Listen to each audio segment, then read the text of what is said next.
दोन बैल अशी होऊन गेली। जिंकलेला दिवस कोणी लक्षात ठेवल, परंतु हरलेला दिवस लक्षात ठेवणं त्या बैलानं काय करामत केली असेल लक्षात घ्या। महाराष्ट्राला वेळ लावलं होतं, एक एक काळ गाजला होता। लक्षानं पहिली शर्यत पराजित झाला। लक्षा पहिल्या शर्यतीला घेसरचं मैदान होतं।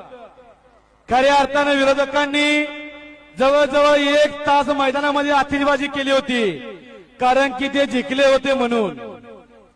आणि आता अलीकडे परवाचं ओवल्याचं मैदान झालं, त्यामध्ये मथुरनं पहिला पराजय केला। जवळजवळ 2 तास या ठिकाणी विरोधकांनी आपला विजय साजरा केला होता। जिंकलेला दिवस कोणी सांगेल, परंतु त्या बैलांचं महत्व बघा। ज्या दिवशी बैल हरला तेव्हा 2 तास मैदान थांबलं होतं। जिंकला तरी इतिहास घडला आणि हरला तरी इतिहास घडला, अशी 2 बैल आतापर्यंत होऊन गेली। एक महाराष्ट्राचा किंग लक्ष्या आणि दुसरा बिंजोरचा बादशाह मथुर, या 2 बैलांचा इतिहास आहे।